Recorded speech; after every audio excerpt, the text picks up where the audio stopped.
Welcome back, everybody, to tonight's live sessions. We're now going to be joined by Roisin McCormack, LYIT Disability Officer, and Roisin's going to guide us through here and there. And again, feel free to send in your questions via Zoom chat, also via our Facebook platform, and also via YouTube. And we'll ask your questions direct to Roisin at the end of her session. So over to you, Roisin. Good evening, everybody. How are you doing? My name is Roisin McCormack, and I am Disability Officer here at Letterkenny IT. I work in the Curve, the Access Office, and we support all students with disabilities to make their journey in college as successful and enjoyable as possible. So I have a presentation now. We'll go through it, and then there's going to be the option then for questions. Fiona's going to keep an eye on that, and then I'll get the opportunity to answer that those at the end. Okay, now just I don't need to introduce myself again. I am the Disability Officer and I'm based in the Curve. Okay, what I'm going to discuss tonight, I'm going to start with the DARE program, and then I'm also going to discuss the HERE one. Now, I'm going to mention and probably focus on Letterkenny IT and what our supports are and our processes, but the same applies for every college in the country. They're just the ones. Virtually every university and IT now is part of DARE. Okay, basically DARE is a way of, it's an encouragement for students with disabilities to get into third level, especially students who've been impacted negatively because of their disability. And what DARE offers is reduced points for places for students that are school leavers that have a disability. Okay. And it varies depending on the college and the course as to what the points would be and how many places there are. Now, in Letterkenny IT, every course has at least one place that's DARE available, and our allowance is 30 points reduction. Okay. Now that's not moving on for me for some reason. There we go. These are the questions you should ask yourself. Did your disability have a negative impact on your performance in school? And that might be that you missed a lot of time, maybe because of hospital appointments or being unwell, or there could be mental health reasons. And the other thing is, are you afraid that you may not qualify and get enough points in your Leaving Cert? Okay. And then the third thing is that you must be under the age of 23 on the 1st of January. So basically, it's school leavers or recently left school. Okay. All disabilities are eligible to apply for consideration. So whether it's physical, sensory, learning difficulty, neurological, mental health, or physical, or specific, sorry, you can apply. Okay. So especially for students that their disability has impacted on their ability to perform in school.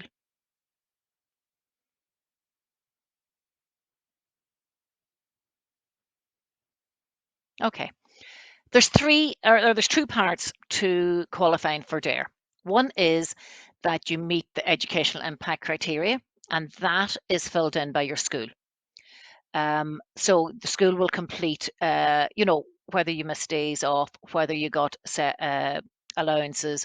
It might be things like you weren't able to take part in extracurricular activities and so on. So the school fill that in. Then you must have evidence of your disability.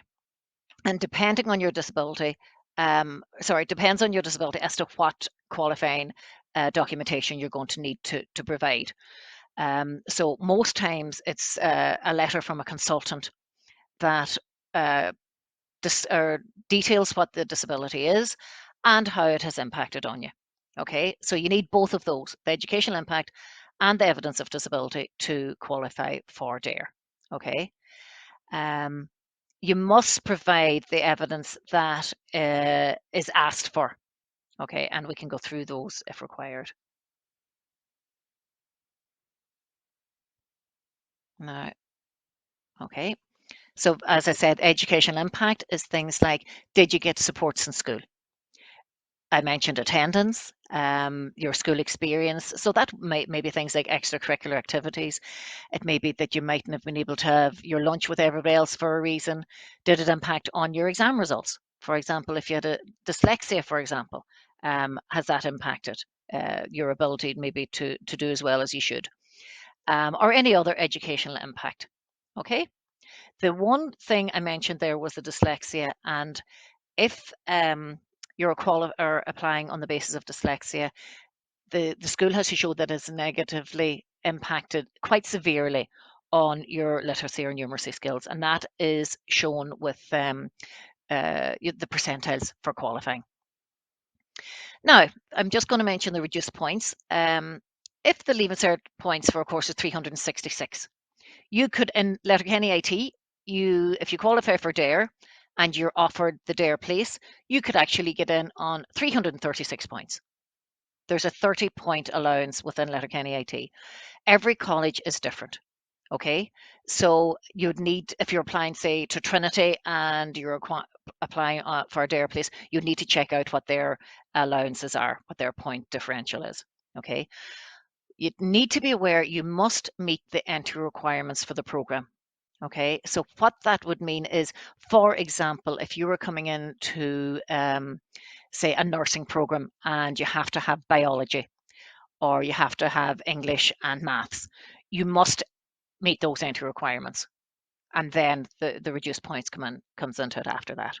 Okay, the amount of points is dependent in the other colleges on how many places there are, how many DARE places there are, and how many DARE applicants there are, how many qualify for the DARE applications.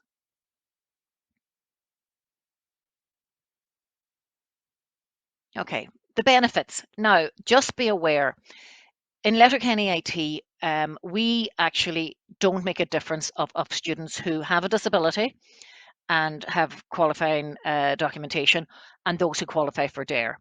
So there are students who might have been late applying or weren't able to get their paperwork on time. We will still provide the post-entry supports in Letterkenny. Other colleges may be different.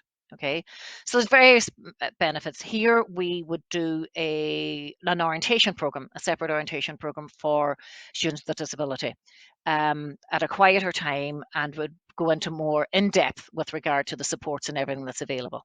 Okay, we provide learning support if required, assistive technology. It could be reading software for somebody with dyslexia. It could be voice recognition software. It could be actually laptops if required. Okay.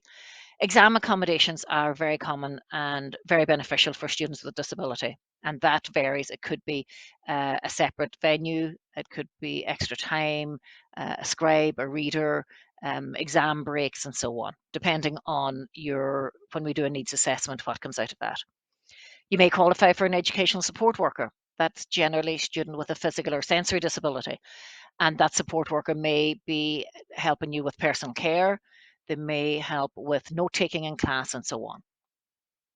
Academic tuition, that really would be when a student would miss a lot of college or may miss classes because of their disability, and then transport for somebody with a physical disability generally. Okay, and as I said, you don't have to be eligible for DARE. We will do a needs assessment to discuss what supports might be required.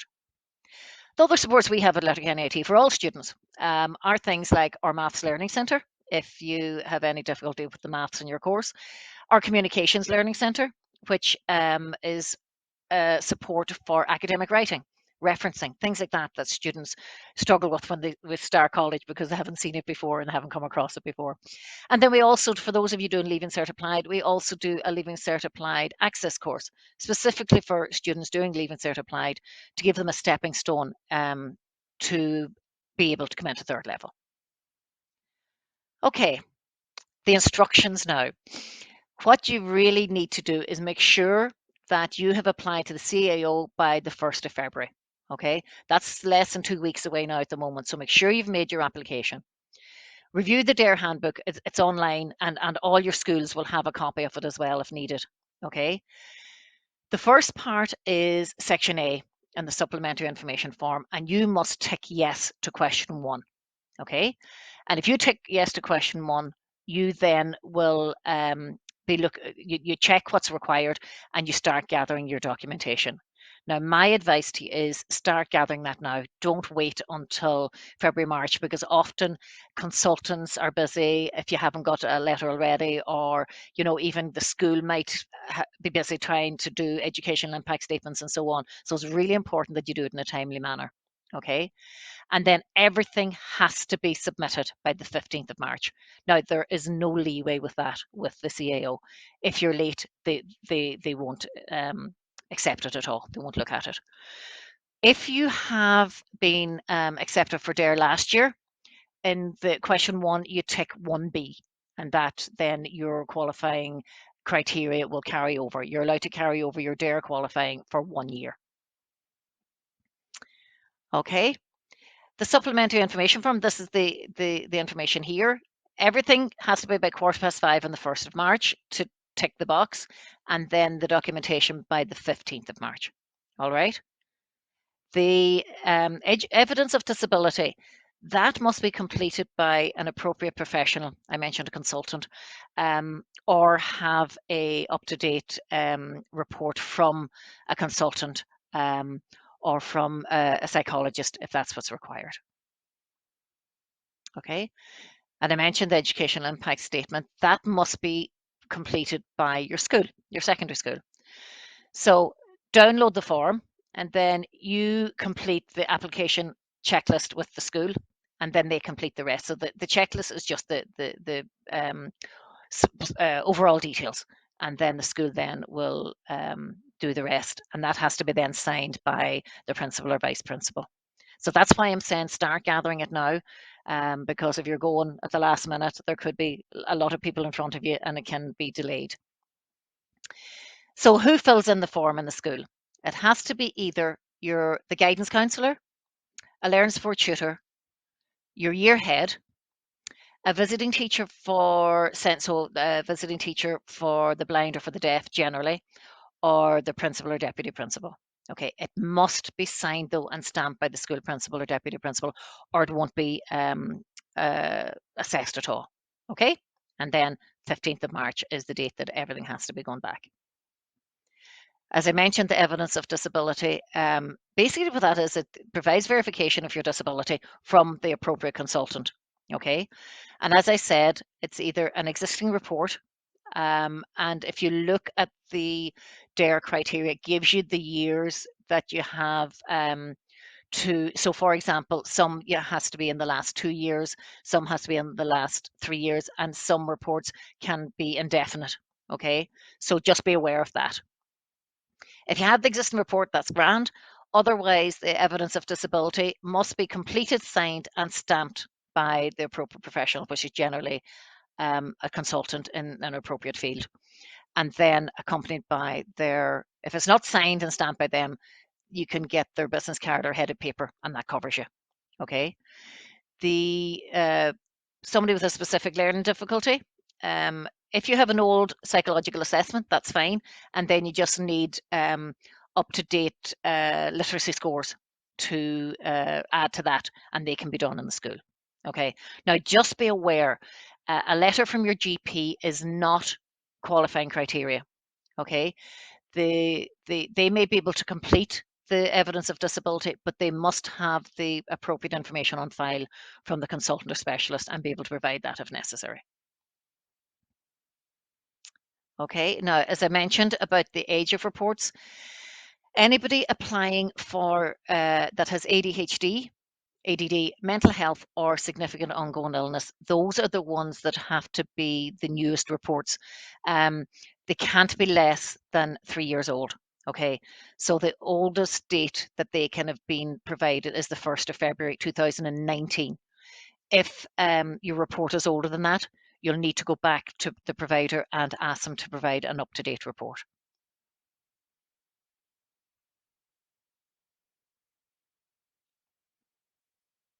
Okay, again, the psychological assessment, as I mentioned before, and then the literacy and numeracy scores below the 10th percentile for somebody with dyslexia and dyscalculia.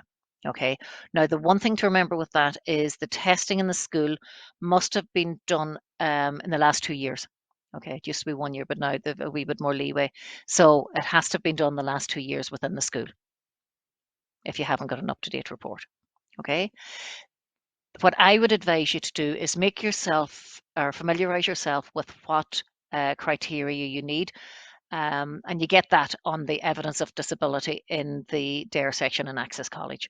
It's definitely worth looking at that because it'll make you more aware of what you need, and also alleviate any concerns about reports or anything that you might have. Okay, tips that I would give, having been involved in this for a few years, is you need to look at the handbook very carefully and chat to your parents or guardians, because when you look and read through it, you'll realize then, A, if you qualify, and B, what you need to provide to be able to benefit from the support and the reduced points. Okay.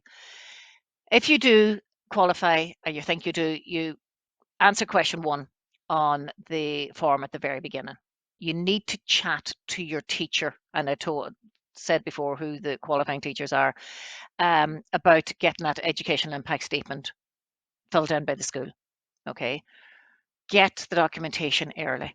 If you have it at home or the school has it, that's brilliant. If not, and you have to go looking for it, it does take time.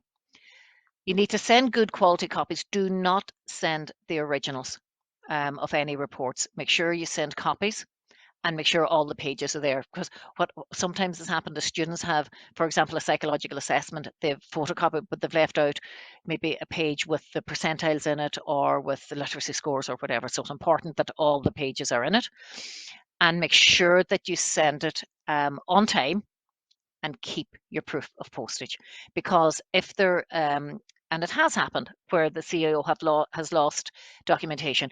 If you have the proof of postage, that can be used at the appeals process for you to be able to resubmit it.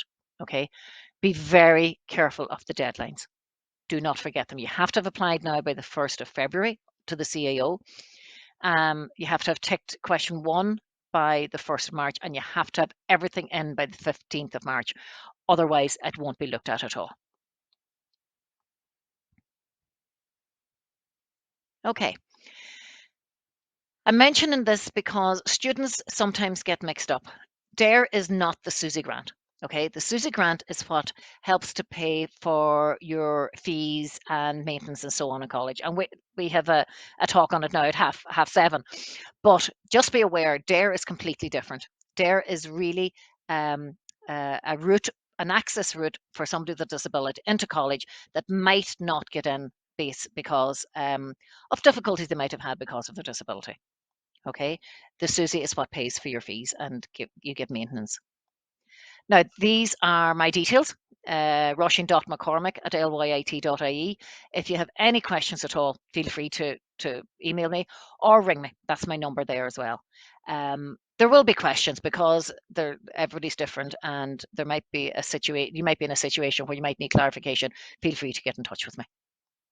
And I know if you have any questions, just put them on whatever form of social media you're using, and Fiona will be asking me them at the end. Now, I'm also going to discuss the higher education access route. And here is basically an admissions route for students because of financial or social reasons or cultural reasons. They are underrepresented at college. Okay, basically, it's to give everybody a fair chance that does a Leaving Cert to get into college, no matter what background you come from. And this is a good example. Higher professionals, 100% of their children go to college, whereas non-manual workers, only 23% of theirs go, because there isn't a historical, there isn't a history of family members going to college. The same with affluent areas in Dublin compared to less affluent areas. Okay, again, it's not the SUSI grant, but it is a source of finance, generally post-entry, but also it's got the um, chance of getting in on reduced points as well. So again, that's the same example that I used for the DARE. In Letterkenny IT, it's a 30-point reduction as well, or up to a 30-point reduction if you meet the minimum requirements, if you qualify for here and you get a here place. Okay. Even if you don't qualify for here, and this is very important, no matter what college you go to, there is a social finance called Students Assistance Fund that you can apply for. Again, it's means tested and there's qualifying criteria, but just be aware of that when you go to college as well. Okay, now these are the important facts that you need to know. If there's 4 or less children, dependent children, your income must have been below 45,790 in 2020. And if that is the case, that's one thing that has to be the case. If there's more than 4 children, it's a slightly increase. I think it's 50,000 that the family household income can have been.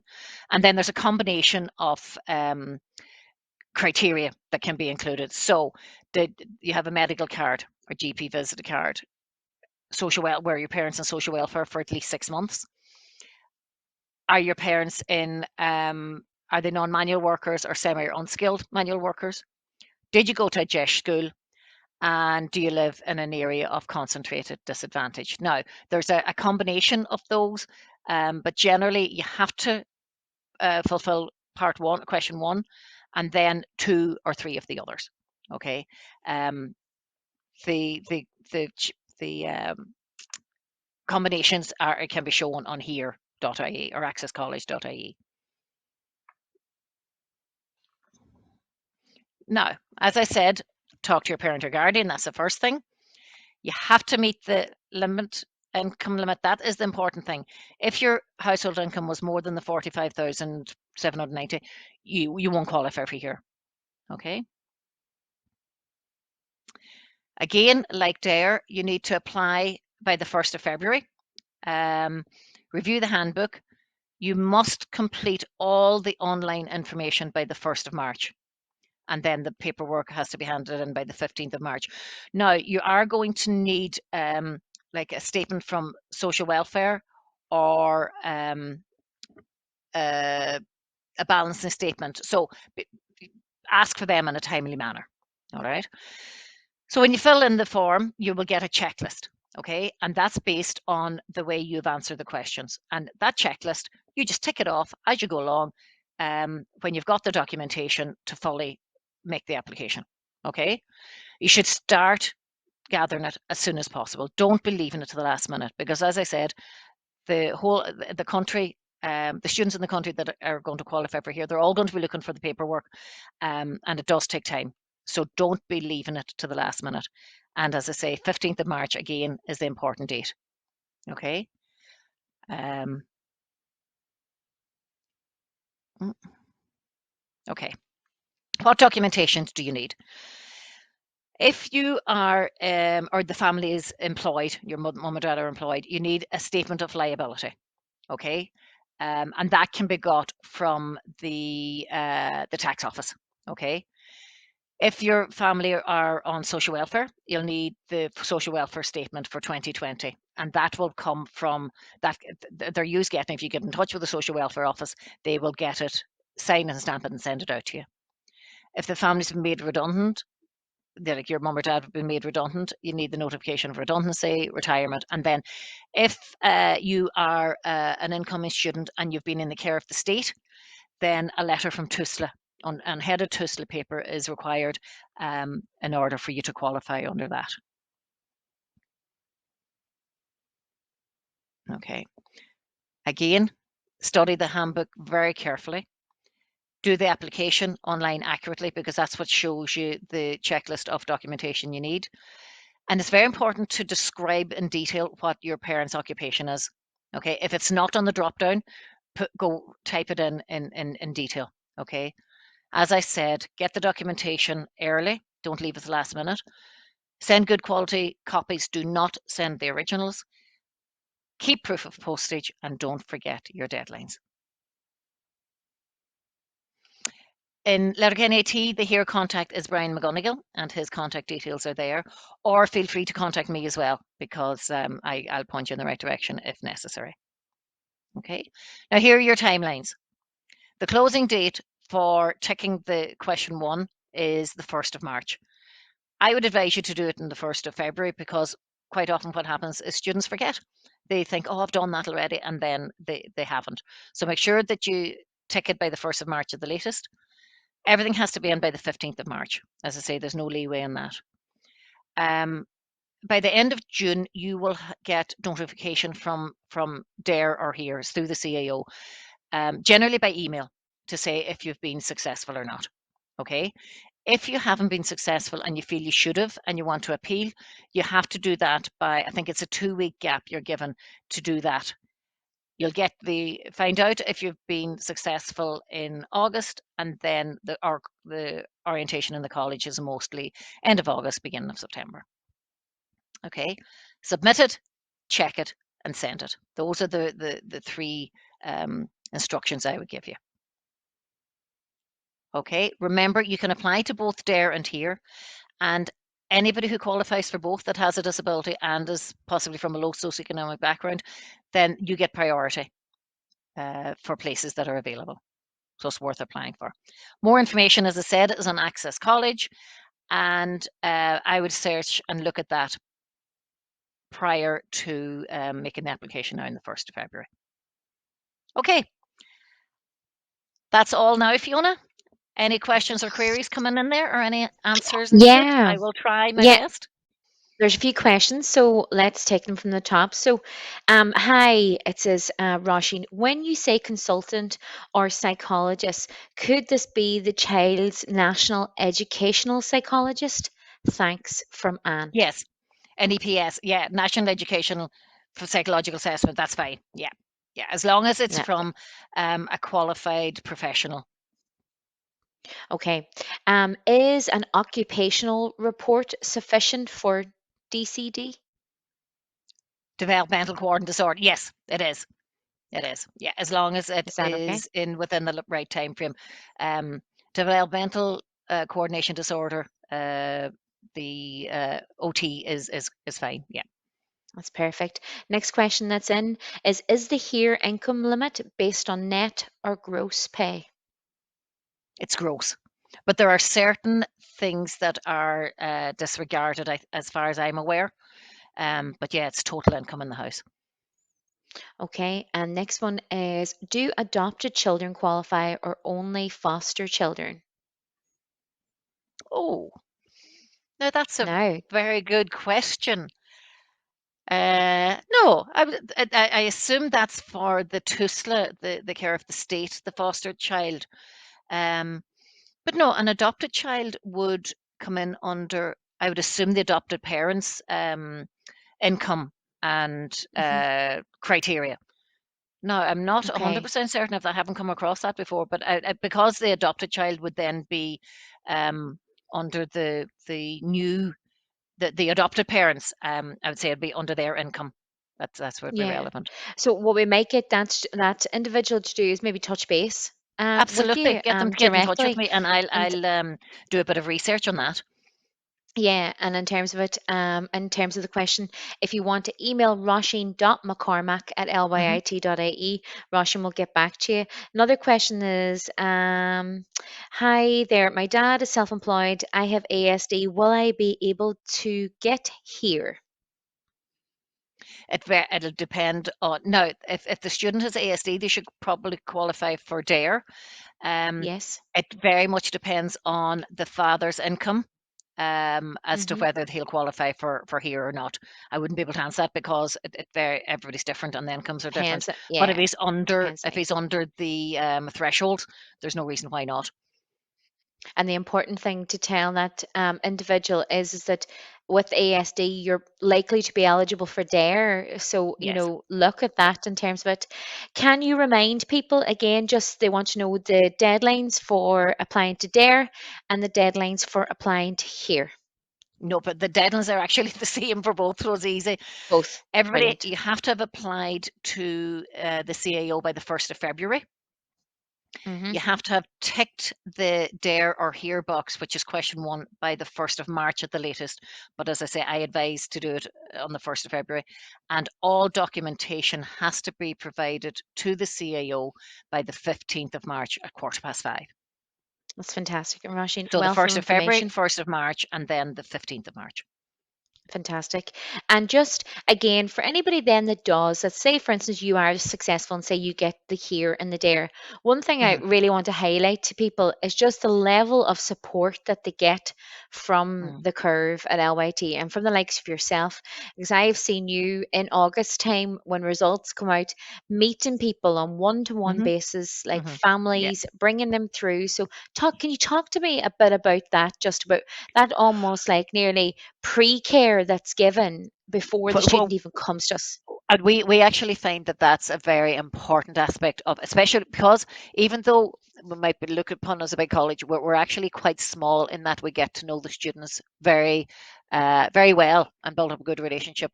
I think it's very important to meet the potential student and parent if necessary prior to starting, so we can meet, have a discussion on maybe what supports they might require, maybe alleviate any concerns they have, especially maybe a student with AS, with autism, or ADHD, or even mental health, where they might need that guiding hand to realize that, listen, college is a possibility. There is loads of support available, and we're here to help as much as we can and to make that journey as successful as possible. So meeting them in August, I think, is a good time because the college is quiet, and you have obviously more time to be able to discuss what's available, and to show them around. So it makes the journey a bit Yeah, easier.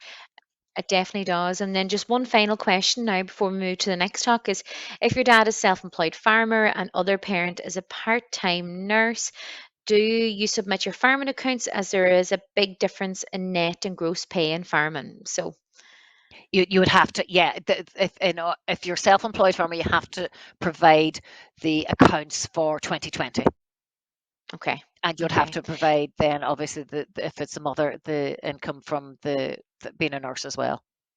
Okay. That's fantastic. Roisin, thank you so much. No problem, And thanks my for pleasure. all questions answered tonight, and hopefully people found that beneficial. And again, you can always contact Roisin Yeah, after the event and again arrange a visit or absolutely. a Or commute. even a conversation over the phone if there's any Yeah, questions that I haven't answered, and there will be loads because everybody's situation is different. So feel absolutely. free to get in touch, Absolutely. and I'll help as much as I can. Thank you, Roisin. So Okay, up next, see you. I will see all the best, Roisin. Up next, I will be delivering a talk on financing your third level journey. This talk will take in our bursary scholarships and also the Susie Grant. So join me in the next few minutes, live and online here.